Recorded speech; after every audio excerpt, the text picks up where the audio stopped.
Good afternoon, everyone. This afternoon, I will be discussing about the beef cattle breeding systems and selection. So, common breeds of cattle. First one we have is the Beef Master. This is the first American composite breed from crossing of Hereford cows and shorthorn cows with Brahman bulls. It was developed in the 1900s.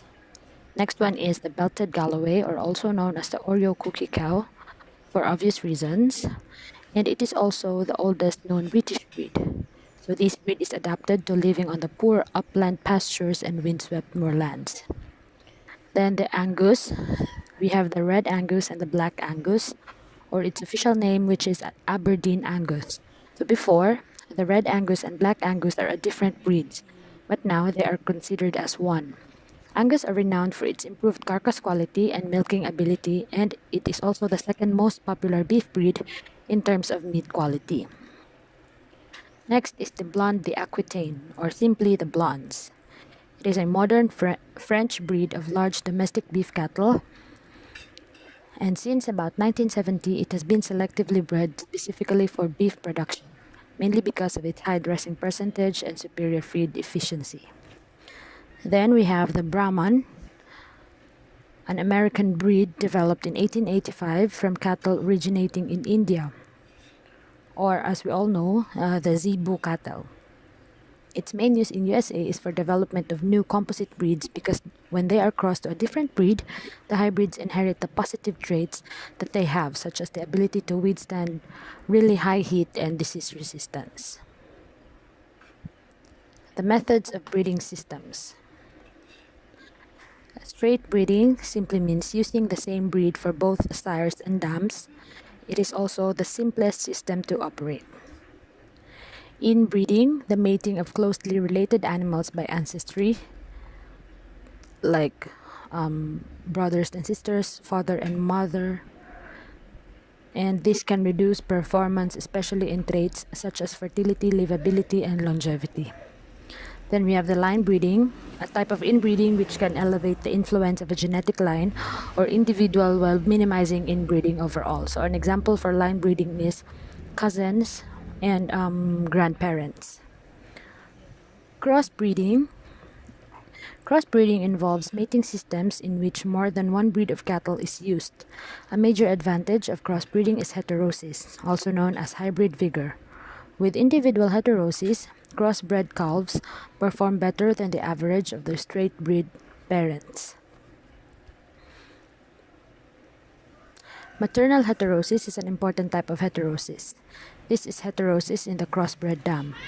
Maternal heterosis is the increase in average production observed in crossbred females compared to straight-bred females. Another benefit of crossbreeding is the favorable breed combinations. Crossing breeds of these two types can produce progeny with an acceptable intermediate level of both traits. Such favorable breed combinations can be the most important benefit of crossbreeding, so they are primary motivation for creating new breeds by combining existing breeds. Another major advantage of crossbreeding is breed complementarity.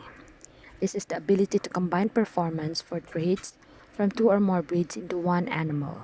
Free complementarity should carefully consider the contributions of each breed to the mating. Complementarity results not only from the favorable combination of different types but also from the manner in which they are combined. The progeny of a breed with high carcass quality crossed with a breed with tropical adaptability have a blend of those traits. But the most productive and efficient way to conduct this cross is to use sires with high carcass quality and dams that are adapted to tropical conditions. The reverse is not as effective because the dams are not well adapted, and it is the dams that must perform a year-round under prevailing conditions. The result is that dams produce a higher percentage of their weight and do it more efficiently than if they were bred to sires of similar size. This type of complementarity also can be realized in straight breeding by using genetic variation within a breed. Crossbreeding systems. A very basic crossbreeding system is the two-breed terminal cross. So in this cross, females from breed A are mated to sires of breed C. All calves are then marketed. These calves should be a uniform type progeny. The system involves one breeding pasture and one sire breed. However, replacements must be purchased and there is no hybrid vigor involved. Calves out of this mating are called F1 or first generation crosses. The three-breed terminal cross. The three-breed terminal cross is similar to two-breed terminal cross except that F1 females are used in the mating. F1 females are then mated to a third breed and all calves are marketed. Replacement females must be purchased but maximum hybrid vigor is achieved. Then, the two-breed rotational cross. It takes advantage of both individual and maternal heterosis. Females sired by breed A are mated to sires of breed B, and likewise females sired by breed B are then mated to sires of breed A. This system requires sires good for producing replacement females and market calves. Two breeding pastures are needed along with two sire breeds, and for practical purposes, the herd size needs to include at least 50 heads to be efficient with this system. The three-breed rotational cross is very similar to the two-breed rotational cross except with another breed added into the rotation. The major benefit of the three-breed rotation over the two-breed rotation is the increase in hybrid vigor. However, an additional breeding pasture is needed as well as an additional sire breed. The minimum practical efficient herd size for using this mating system is at least 75 head of breeding age females. A three-breed rototerminal system is an extension of the two-breed rotational system. It is also known as a two-breed rotation with terminal sire system. A percentage of the breeding females are placed in the two-breed rotation and another percentage are mated to a terminal sire. The rototerminal system uses aspects of both the terminal program and a rotational program. This system allows the breeder to produce all of his or her own replacements, and it also makes use of the hybrid vigor and the terminal calves.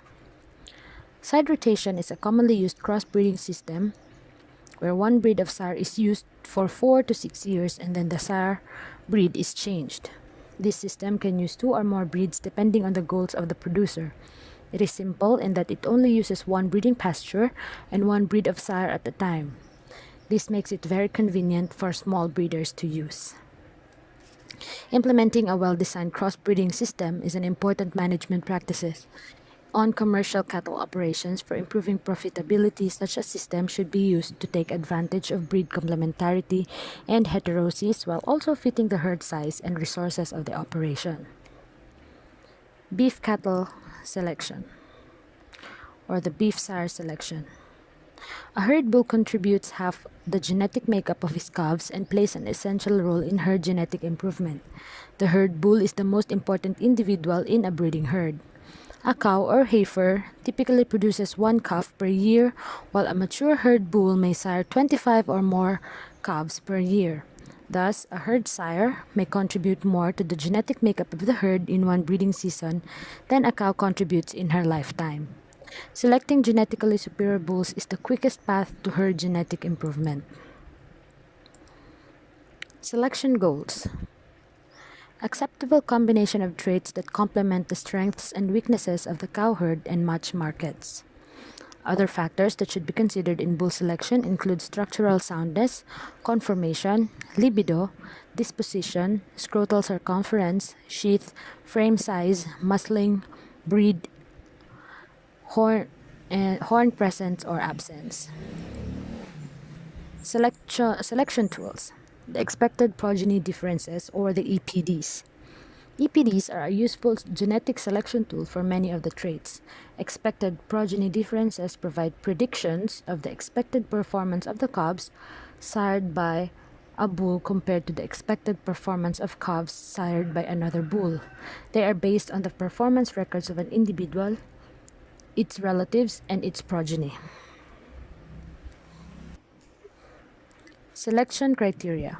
Beef cattle selection should be based on many factors: growth and reproductive performance, fertility, health, disposition, age, frame size, muscling, etc. Other common performance trade-offs include red meat yield versus red meat quality, fertility or reproduction versus growth rate or lean yield, and milk yield versus cow maintenance requirement. Frame size. Large frame steers with frame scores 7, 8, and 9 with the genetic potential to grade choice are expected to do so at 1,250 pounds or higher, while large frame Heifers with the genetic potential to grade choice are expected to do so at 1,150 pounds or better. Medium frame steers and Heifers with frame scores 4, 5, and 6 with the genetic potential to grade choice are expected to do so at 1,100 and 1,000 pounds respectively. The small frame steers and Heifers with frame scores 1, 2, and 3 with the genetic potential to grade choice are expected to do so at less than 1,100 and 1,000 pounds respectively. Muscling. The thickness or muscling is important in beef cattle because muscle is what is sold in the retail meat case. Muscling may be evaluated in the quarter or round, stifle, gaskin, twist, shoulder, forearm, and across and along the back. Selection for carcass merit. Consumers want beef that is tender, juicy, flavorful, and lean. The primary indicators of these factors are USDA quality grade, which predicts the eating satisfaction, and the USDA yield grade, which predicts the percent leanness, also called the cuttability. So this is a table showing the heritability estimates of some important traits in beef cattle. Changing carcass merit by genetic selection requires knowledge of genetic influences on carcass traits and how they are related. Research has shown that marbling, intramuscular fat, is the most important factor in quality grade. The rib eye muscle area is the best predictor of overall muscling. Fat thickness over the rib eye is the best predictor of overall fatness. Cuttability is the proportion of saleable meat yielded by a carcass, and tenderness are all moderately to highly heritable, so improvement should be possible if breeding stock are selected for those traits. Conflicting estimates of genetic relationship. Research shows that if genetic selection is used to increase marbling, it should cause a slight reduction in rib eye area, moderate improvement in tenderness, and slightly reduced cuttability. However, breed association field data show little genetic relationship between marbling and cuttability. The genetic association between cuttability and quality is negative. Selection for high quality will usually diminish cuttability, and selection for high cuttability will often lower beef quality. Also, selection for rate of gain or mature size often will diminish carcass quality. Research shows that selection for increased marbling will likely reduce both weaning weight and yearling weight, whereas selection for higher cuttability should increase weaning weight, yearling weight, and mature cow weight.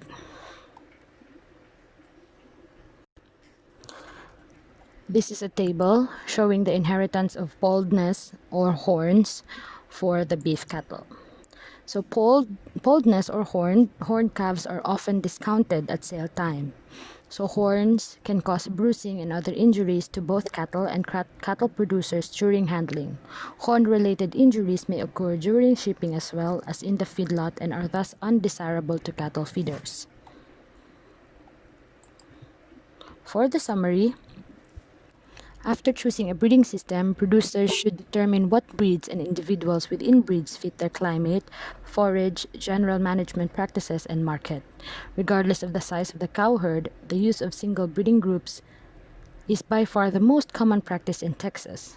Therefore, the prevailing breeding systems are straight breeding for both traditional and combination breeds, and purchasing replacement females for a terminal cross with some implementation of sire rotations or concurrent use of multiple breeds of sire. Visual appraisal of cattle complements the use of performance records for selecting or culling beef cattle.